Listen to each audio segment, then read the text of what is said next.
this. So we do have 4 out of our 6 committee members here today, so that does allow us to have quorum, so we can move forward. And thank you everyone for joining this Thursday evening. It's great. It's great to see all your lovely faces. Tim, when you have a second, go ahead and share that PowerPoint. Did everybody receive my meeting materials? Okay, awesome. Yes. Wonderful. So today we're gonna just a brief recap of what we're gonna go over today.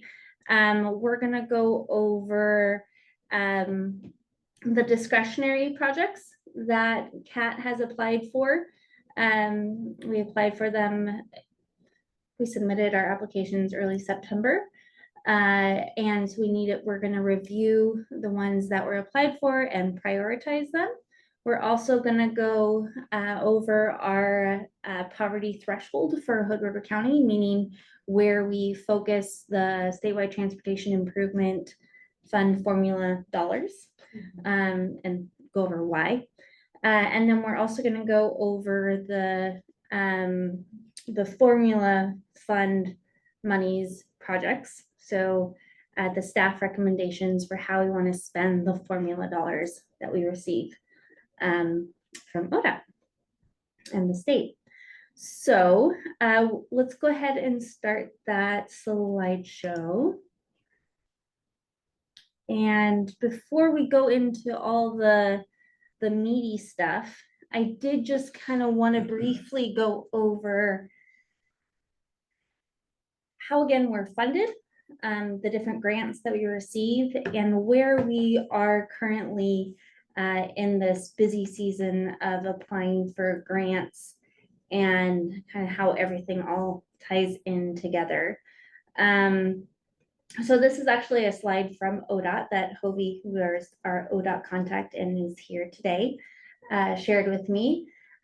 So we are currently on that third column.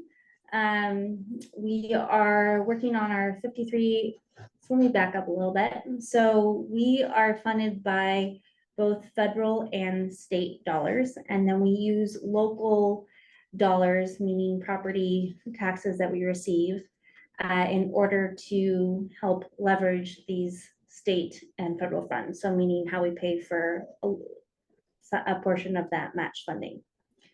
So the federal funds are $5310, $5311, and those are 5311 will pay for roughly half of our local services. So our Hood River City route, our Upper Valley route, and our dial array. But then we have to come up with a match. So what we do is we use our formula funds that we receive from ODOT, so that's state funding, to do the majority of that match. Yeah, and then 5310 pays for our local, so the buses that do our local routes, they pay for our preventive maintenance, and then it also pays for our mobility management. So meaning our lovely travel trainer over here and mobility manager, that pays for a portion of her salary and the services that we provide through that program. And then from the state side, we get 2 types of state funding. One is discretionary funds. So that's funding that we have to apply for. That's how our Columbia Gorge Express service is funded. And then we also get formula dollars. So we get automatically allocated funds through payroll taxes. Any kind of questions on that really brief, high-level review of how we get funded? Okay. So I have already submitted discretionary STIF projects. Those grant applications went in about a month ago. And I'm going to go over those with you guys and then ask you to prioritize them. And the 5310, 5311 grant applications are due in about a month. And then the STIF plan which is the formula funds, the formula dollars that we receive. That's what we're gonna really go over the bulk of this meeting of how I recommend that we spend those funds. And I wanna get your feedback. So yeah, so that's basically what this slide is detailing. Hobie, would you add anything else to that, or that more or less cover it? Oh, I really just think this slide shows that there's a lot going on right now. There's a lot going on throughout the year, but especially this quarter, you're planning for several different streams of funding coming in and needing to have it all dialed in by December. So I appreciate the committee's look at all of the work you're doing and just know all the effort that goes into it. So thank you for that. All right, Tim, go ahead and next slide. And this is another slide that kind of just shows, again, all the different work that we are doing, all the different compliance pieces that we need to meet in order to administer our different grants and our different operations. And it also kind of shows how we get our different funding. And something that I like to share with anybody who will essentially listen is that when we are doing our grant applications, I would say it definitely is a degree of an art form, because we have to estimate essentially 3 years out from the current time frame. So I'm right now estimating what I think our operational expenses are going to be through June 30th, 2027. And that can be a little bit difficult, and which is why I like to give myself buffers. Okay. All right, so with that said, let's go into our discretionary grant applications that we have recently submitted. The first one is the Columbia Gorge Express. So as everybody knows, this is our service that goes from Hood River to Cascade Locks to Multnomah Falls to Portland. And it serves a lot of different use cases. The really neat thing about this service is that it really, everyone in the gorge, as well as visitors, can use this service. It helps people get to jobs, get to services in Portland, but also visitors to and from the gorge. We are asking for, I think it's about 2.8 million for the service for 2 years. It is a heavy price tag. It is quite a bit of jump from the last biennium, and the reasoning is that we actually underestimated last biennium, and luckily we had access to CARES funds that helped us mitigate that gap. We no longer have that, so there is quite a bit of jump of what we are asking for this year or this next biennium. And it will operate 7 days a week, up to 9 times per day. Right now, the service operates 7 times per day in the fall, winter, and early spring. And then during the bigger summer months, it operated 9 times a day. Based on the ridership that I'm seeing, I think we can justify up to that 9 times per day, but we don't, if we are awarded those funds, we don't necessarily have to do that 9 times per day frequency. We can build up to ensure that makes sense. I would imagine in the winter part that it paid the 9 times, right? Is it still the same? Well, I think with the ridership that we're seeing, that it could support it. And actually maybe build the ridership because there's just this consistent level of frequency. It might not be as high. In August, we saw 7.9 boarded riders per service hour. That is about 1 boarded rider per hour increase from the previous year. So that's pretty high. Our average was, I think, a 5.8 boarded rides per hour for the whole year.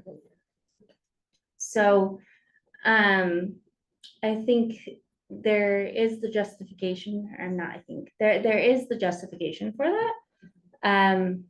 But what we would probably start off is with 8 times a day, and then depending on the ridership, we could increase it. That also is dependent on if we are awarded the funding. This service is very important to our operations, as you all know. However, we are going after discretionary funding. We are working with ODOT in order to find a more sustainable source of funding, but right now that doesn't exist.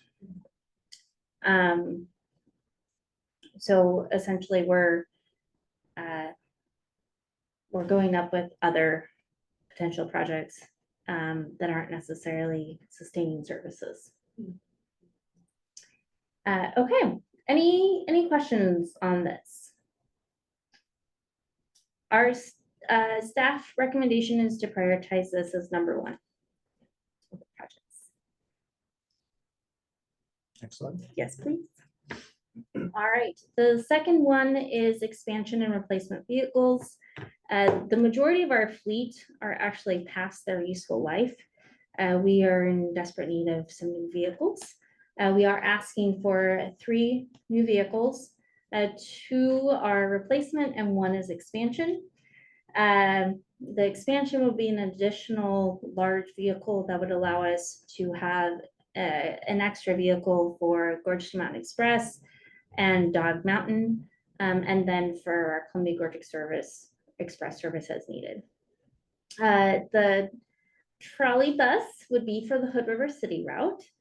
I can't tell you how many times I am asked for that trolley, so many times, and I'm really hoping that we are awarded these funds, because I think it'll make a lot of people happy.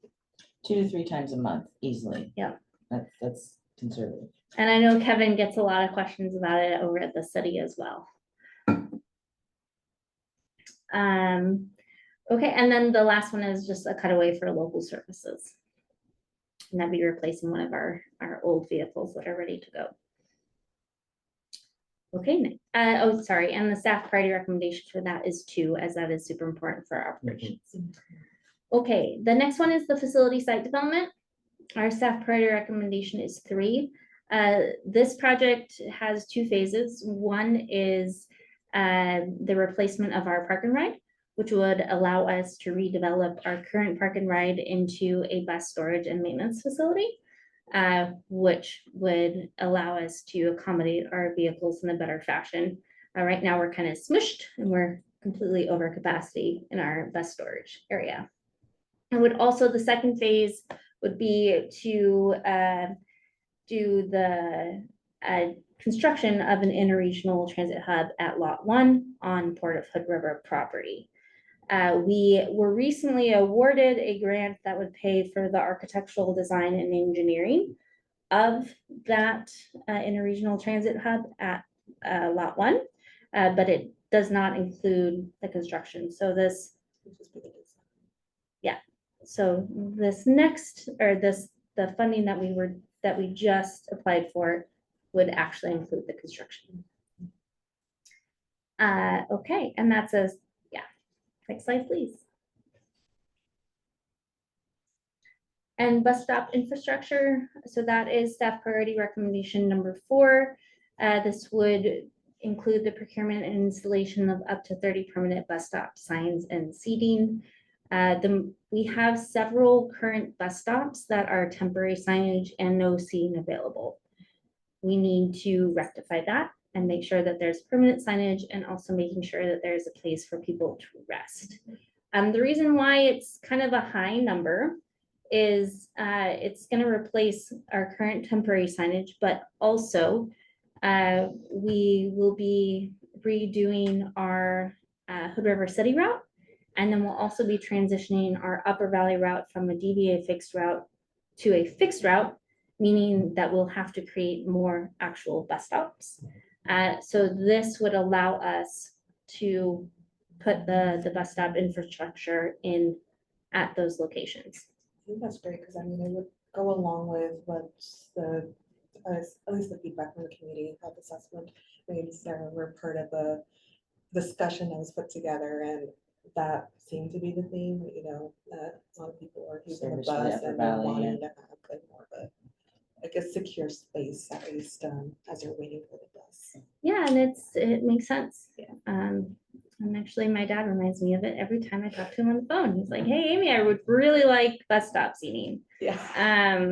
So it's, I think in general, it's definitely a need, and, you know, I'll be taking the bus and at the, for example, the Walgreens stop at Pacific and 12th, and I see people sitting at or on the wall that is next to the bus stop all the time. I do. And I would really love to have a covered or just a spot to sit that's not a wall. And I also think having the permanent bus stops gives it, I mean, it sounds weird, a legitimate feel to your bus service versus a sandwich board sign.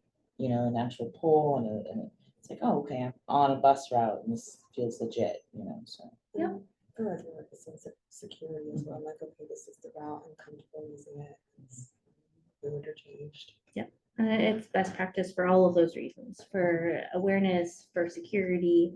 Yeah. Any thoughts from the folks remote? I don't disagree with any of those comments. Thank you. Okay, cool. All right, and so this would also pay for a contractor to install the signage as well.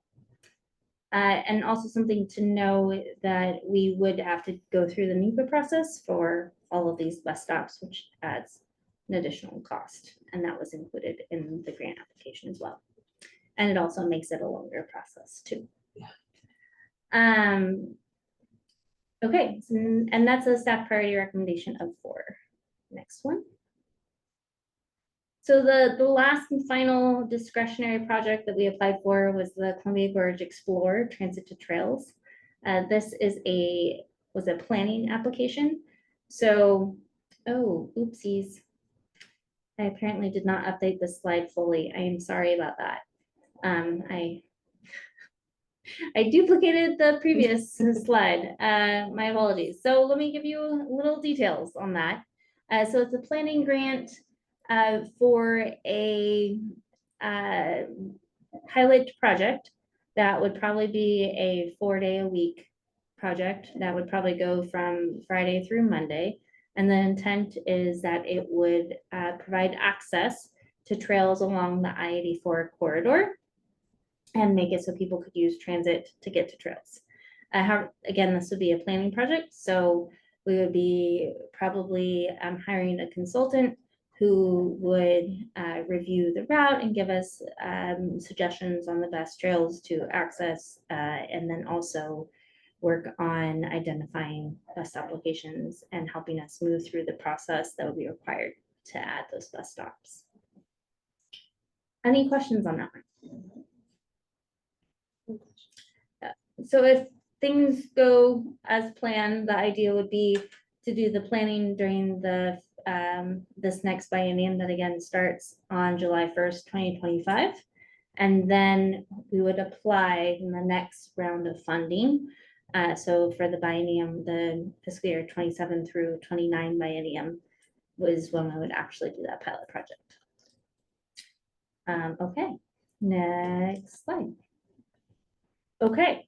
Oh, I'm sorry. Before we move on, I do need to confirm the priority of those projects.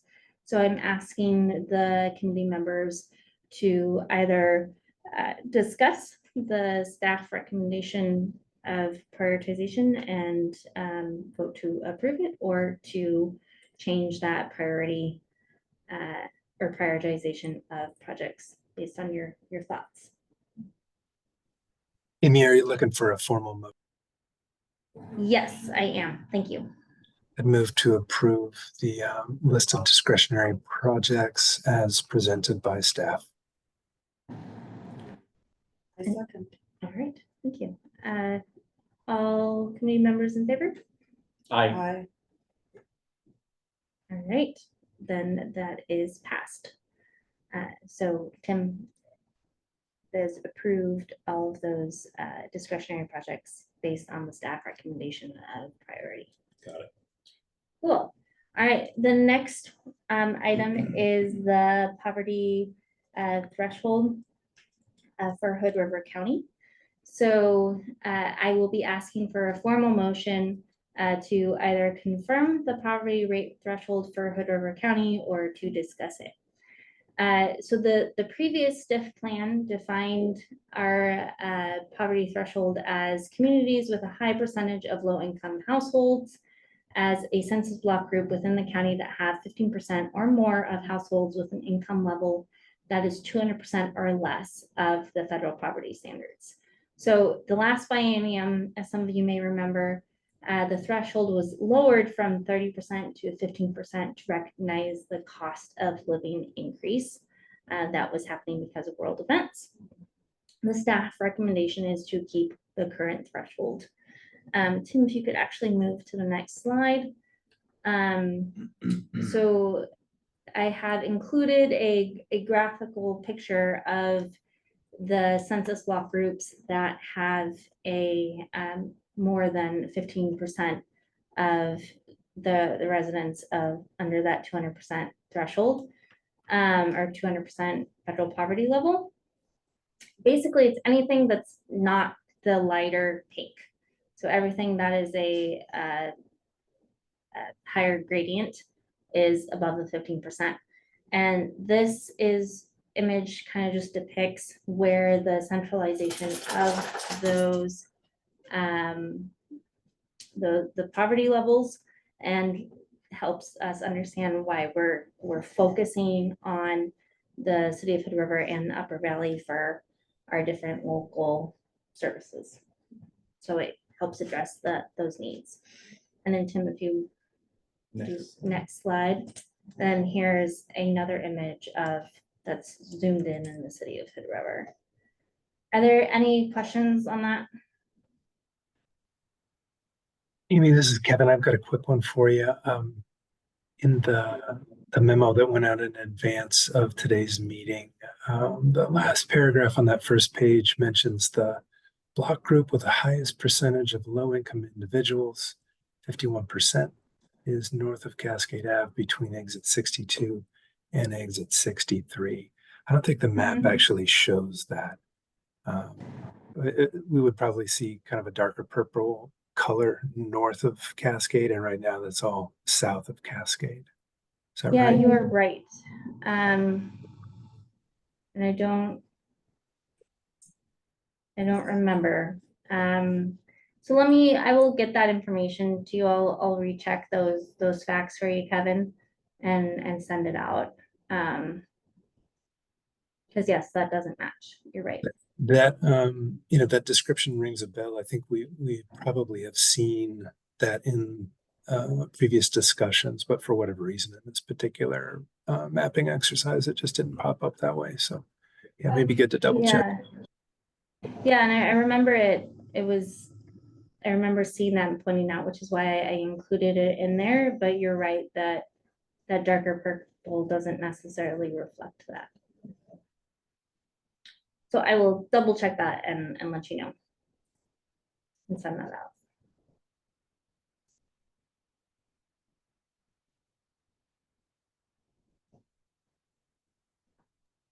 I think for purposes of this discussion, that's not a fatal flaw, is it? You're still asking us to retain that 15% threshold. That's kind of the key view here.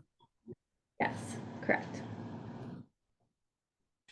And that was me pointing that out was more just interesting fact of information rather than something that would sway you one way or another.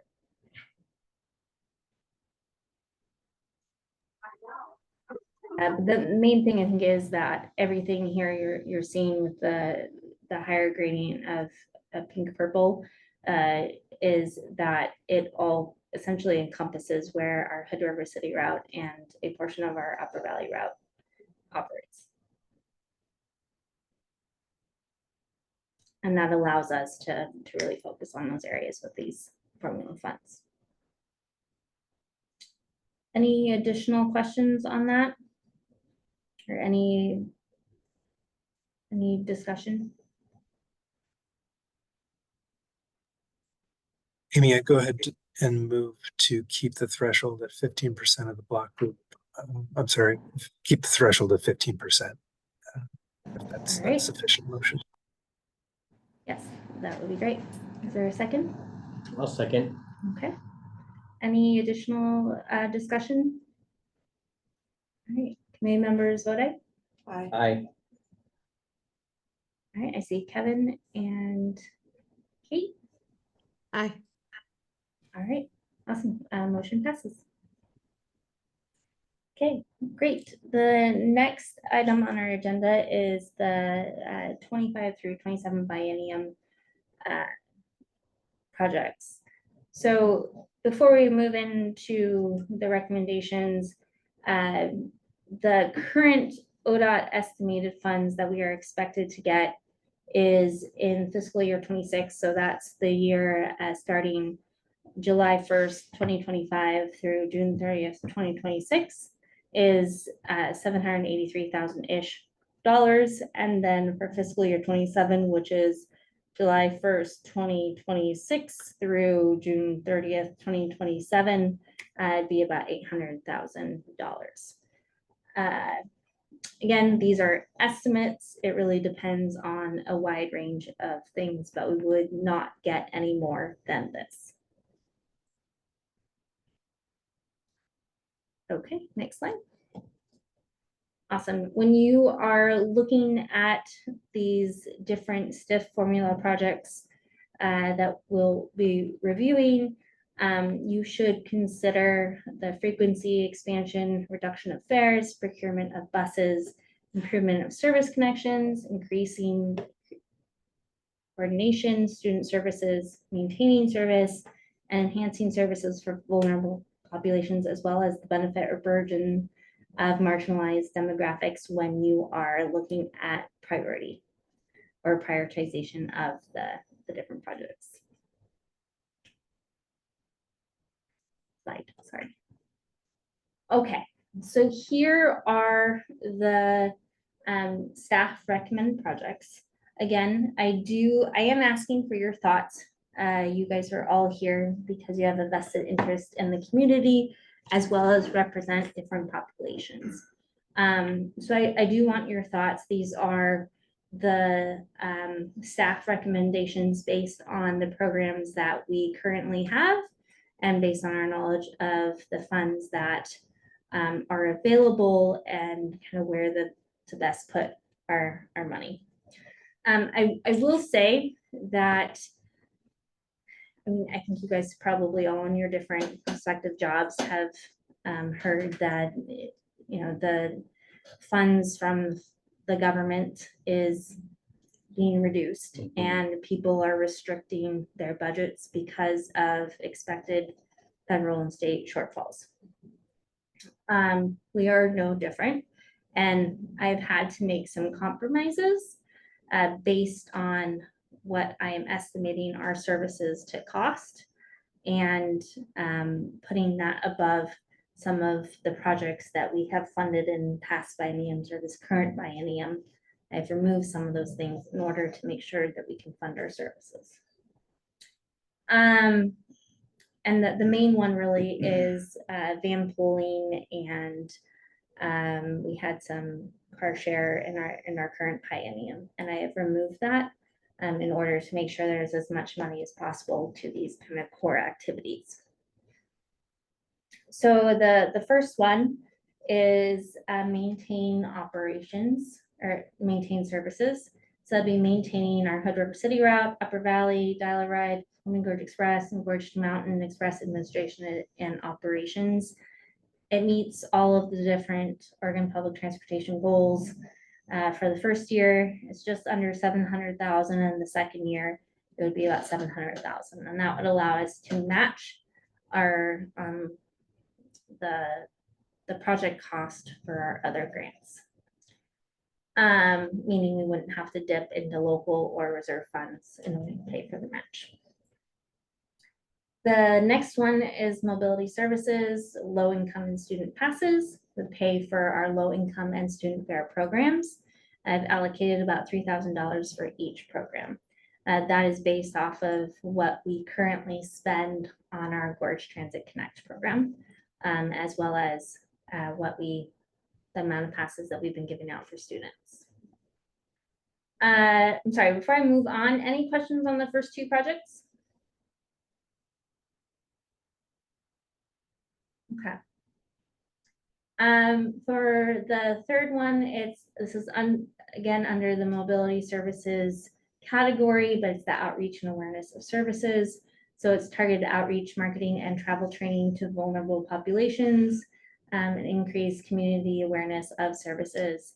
It's also the match for our mobility management travel trainer. So this helps fund the management of our Gorge Transit Connect program and making sure that we are doing targeted outreach and work with vulnerable populations to ensure that they know how to use our services. And I have about 50,000 allocated each year for those. The next project is capital projects and expansion, so facility site development. So this would be the match for facility site development projects. I only have about 10,000 in both years. And so any other additional match, it would be from local funds. And then I can use some of my carryover program reserve and my program reserve funds in order to help with those match funds too. The next also is under that capital projects and expansion category, so vehicle procurement, so it'd be the match for the purchase of replacement and expansion vehicles and equipment. Again, it's about 10,000, but again, the assumption is that I'll use from the program reserves in order to help pay for those match. Those are also services, or those are also costs that potentially I can kind of play around with when we actually move forward with those projects. Meaning that depending on the funds available, it doesn't have to happen right away. I did want to make sure that I had all match funding available for the service operations, so maintaining services. Any questions on those two capital projects items?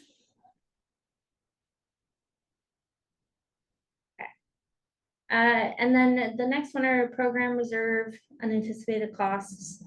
ODOT recommends that we have a program reserve bucket so that we can kind of use those funds where it's really needed instead of overestimating in one project and then having to move them around. And then I am also estimating quite a bit of money potentially from this current biennium that will be carried over. And that does not count against our estimated funds that I shared on the previous slide. So it'll be whatever those funds are plus the carryover that we've already received. Okay. Any questions on these projects? Is there a lot of concern about not including Vanpool in this next biennium STIF plan?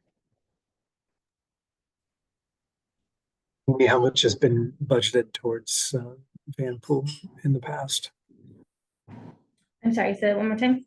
How much has been budgeted for Vanpool services in the past? I believe it was 15,000 each year. So a total of 30,000. I'd have to double check that, but I believe that was what it was. And is that something people were taking advantage of, or fairly low ridership?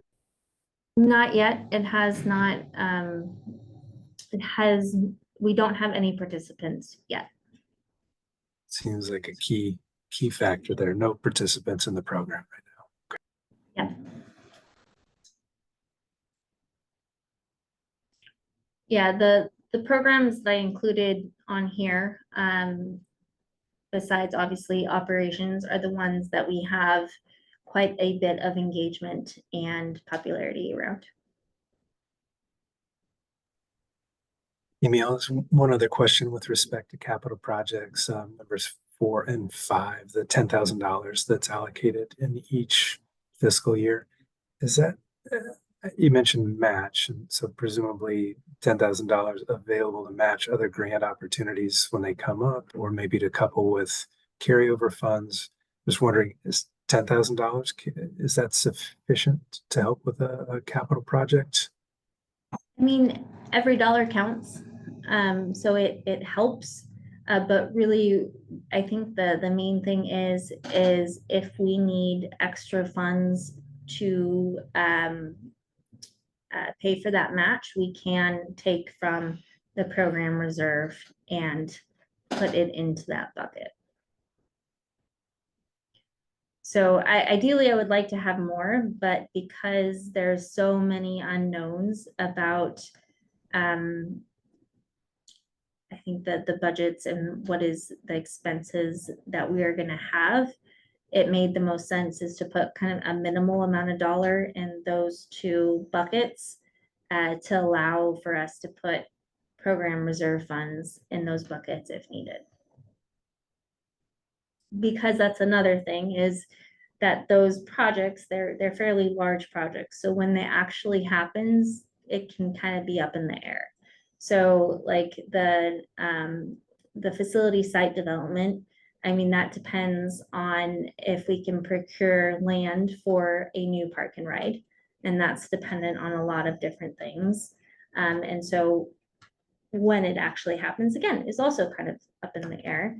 And then the construction and the design and engineering, those are dependent on a couple of other components. So in theory, they will be happening in the biennium. But there are a lot of potential outside factors that could make it so they get pushed off to a future year. So that was kind of the strategy for that. And then vehicle procurement, I mean, when vehicles show up is sometimes an unknown. Right now we're waiting on some vehicles that we ordered a year ago. And if they come, we were expecting them last fiscal year, so in April, May, and we haven't quite yet received them yet. So it just allows us a little bit more flexibility to make sure that we have funds available for the operations, but then we also have the program reserve funds available to put in the buckets that we need them to go in, depending on when these little more unstructured expenses might happen. Thanks, Amy.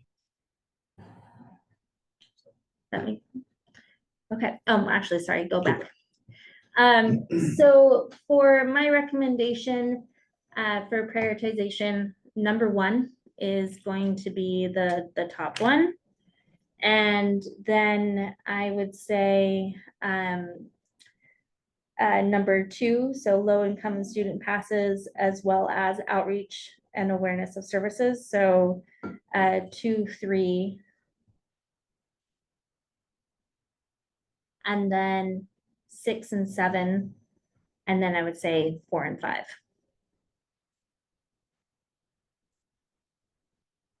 So prioritization, it would be 1, 2, 3, 6, 7, 4, 5. Okay. Is there any questions? Would you like to move forward with a motion?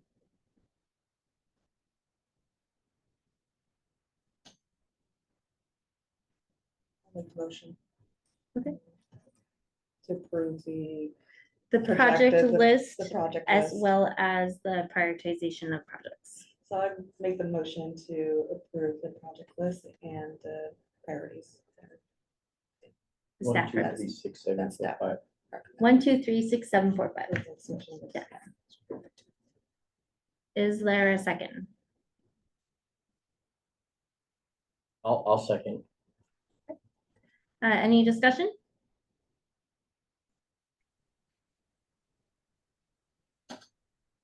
Okay.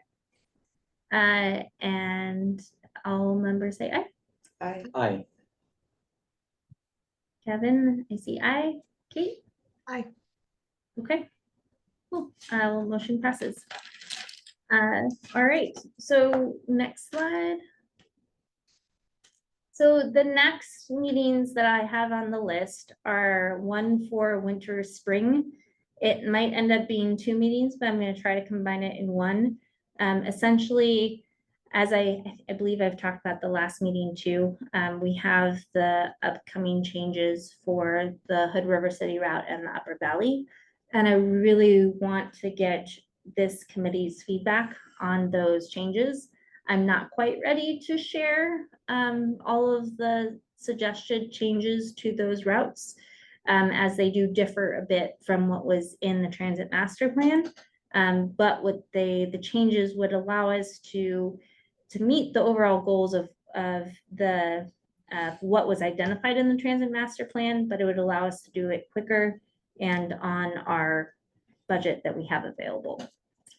But I'd really like to get your thoughts on those changes, but also how we discuss those changes with the community, because they are changes from the transit master plan.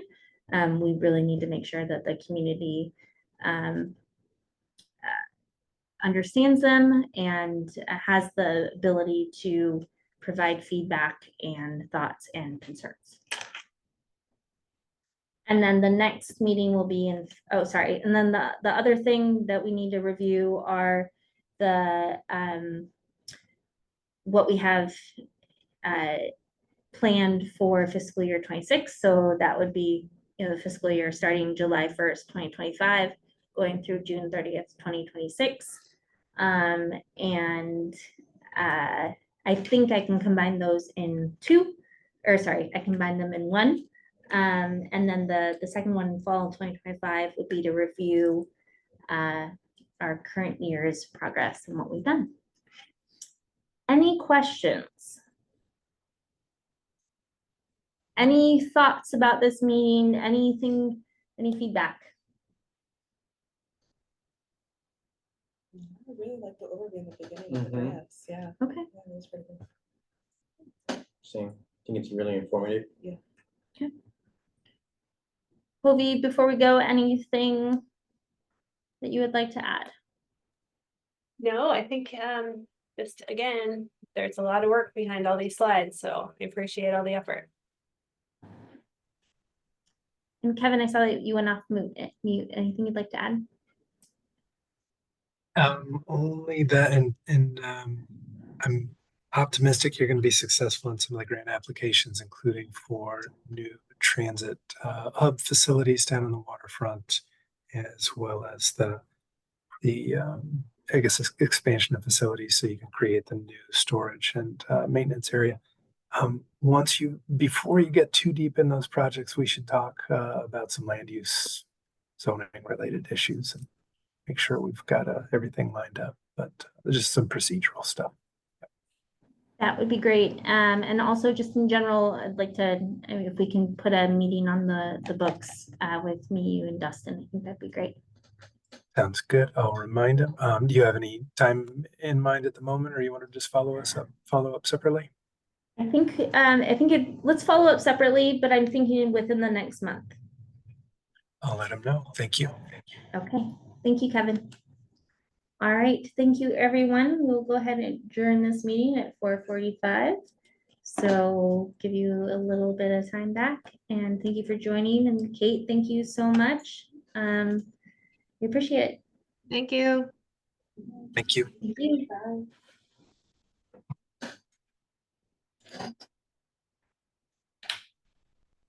Bye. Thank you, Hobie.